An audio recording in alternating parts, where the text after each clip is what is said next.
Donc on se propose aujourd'hui d'installer le sous-système Linux à l'intérieur de Windows 10.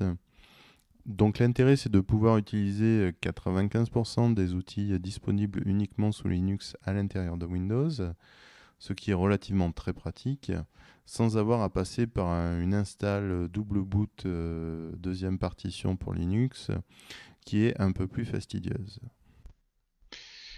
Alors, on va donc installer ce qui s'appelle WSL2. Comment on fait ça? Eh bien, j'en sais rien. Donc, on va demander à notre ami Google. Donc, installer WSL2. Et vous voyez ici, directement, le premier lien nous indique la documentation en français pour installer Linux rapidement. Alors, il y a deux options qui sont faites. L'installation simplifiée, mais qui nécessite un compte Windows Insider, que je n'ai pas, vous non plus. Donc je vais passer par l'installation manuelle en 6 étapes, qui n'est pas forcément plus compliquée. Alors, installation manuelle. Étape 1, activer le sous-système Windows pour Linux. Donc, il demande d'ouvrir PowerShell. Donc le PowerShell, on y accède en lançant la commande ici. Et il demande de le lancer en mode administrateur. Donc pour ça, il faut faire un clic droit, exécuter en tant qu'administrateur. Donc ici, si vous n'êtes pas administrateur de l'ordinateur, ça va être compliqué. Il faut à ce moment-là rentrer le mot de passe. Donc voici la fenêtre PowerShell ouverte. Je vais tout simplement copier la ligne ici, donc en faisant un clic gauche, en glissant la souris jusqu'à la droite. Je fais un clic droit, copier. Je resélectionne la fenêtre PowerShell, un clic droit à l'intérieur, et ça me copie entièrement la ligne proposée. Donc là, apparemment, les outils s'installent. L'opération a réussi. Très bien. Étape 2. Vous devez disposer Windows 10 dans une de ces versions. Donc moi j'ai la version la plus récente. Si vous faites les mises à jour par l'intermédiaire de Windows Update, vous aurez aussi la version la plus récente. Étape 3, activer la fonctionnalité machine virtuelle. Donc là c'est pareil, on a déjà notre fenêtre PowerShell. Je fais un clic gauche, je glisse, hop, clic droit, je copie, je clique dans ma fenêtre PowerShell, clic droit pour faire le coller, et j'appuie sur Entrée. Très bien.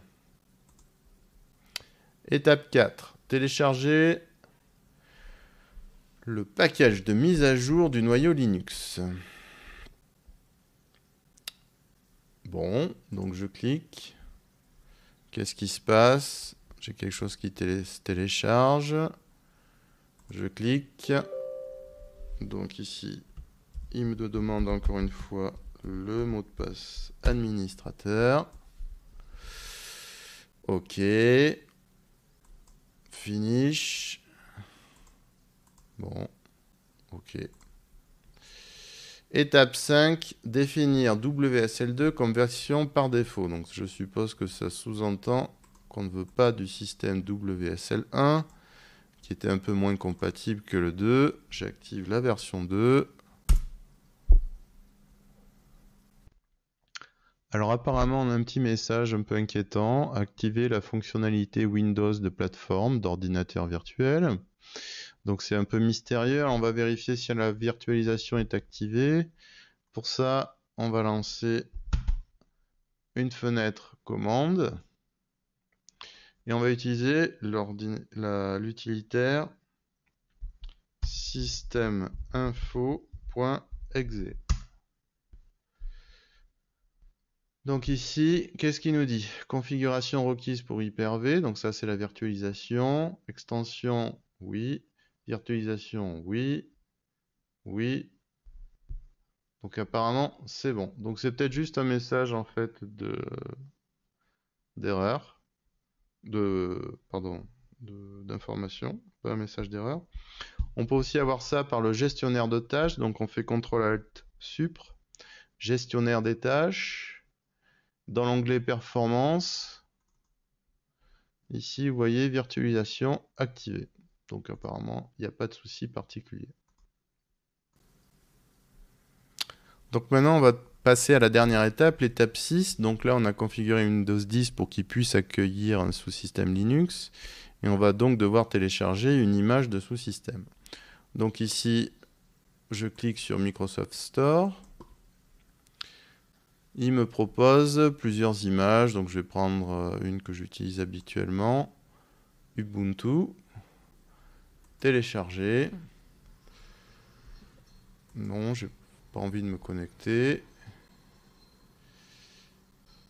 Qu'est-ce qui se passe? Donc là, l'image se télécharge. Très bien. On arrive bientôt au bout. Le produit est installé. Peut-on le lancer? Donc ici, on a droit à une fenêtre d'information. L'installation est en cours. Alors je vais rentrer mon login Linux. Bon, bah, sans originalité, ça va être Toto.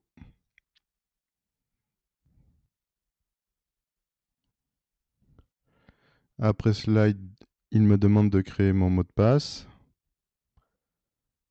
et de retaper le mot de passe pour le confirmer. Ah. Oh, et c'est très bien, c'est parti. J'ai accès donc à un système de commande Linux. Et voilà, j'ai affiché tous les dossiers. Alors après avoir installé le sous-système Linux avec des tests, je me suis aperçu qu'il était installé en version 1. Donc on va vérifier ça. Donc je vais lancer le programme CMD qui m'ouvre une invite de commande texte qui va me permettre de diagnostiquer le problème. Donc WSL espace -- list espace -- verbose. Cette commande me permet d'avoir accès à tous les systèmes Linux installés sous mon Windows.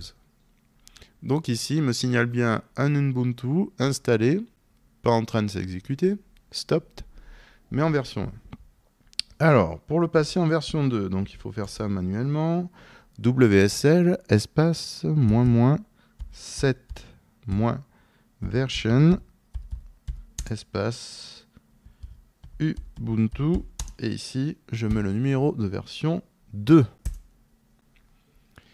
Alors, le processus est un petit peu long, ne vous inquiétez pas, il faut le temps qu'il fasse la mise à niveau. Alors, l'opération est terminée, ça a bien pris 2 minutes.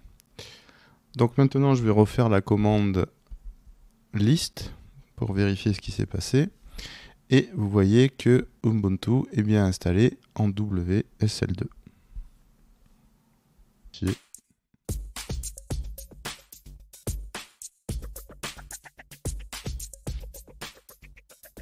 Donc rapidement, on va tester l'installation de GCC. Donc là, j'ai ouvert le navigateur. J'ai demandé installer GCC sur une Ubuntu et je vais tester ce lien là. Comment installer le compilateur. Donc il me propose tout d'abord de mettre à jour la liste des paquets. Donc là, toujours mon système. Clic gauche, je balaye, ça sélectionne. Clic droit, copier. Et je retape ça avec un clic droit dans la console. Donc ici, il fait la mise à jour des paquets d'installation pour Ubuntu 18. La deuxième étape, on va installer les outils de build. Je fais un grand Y pour tout installer.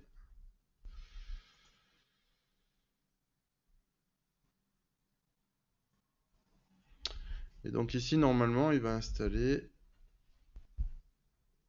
tous les outils nécessaires à la compilation en C C++ sous l'image Linux.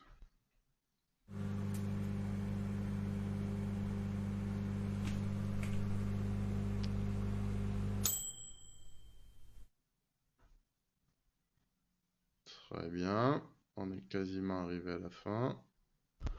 Alors on pousse les tests un peu plus loin, j'ai écrit un tout petit programme de test classique qui affiche bonjour. Donc je compile. Ok. Qu'est-ce que j'ai? J'ai créé un fichier a.out. Je lance le fichier et il m'affiche hello.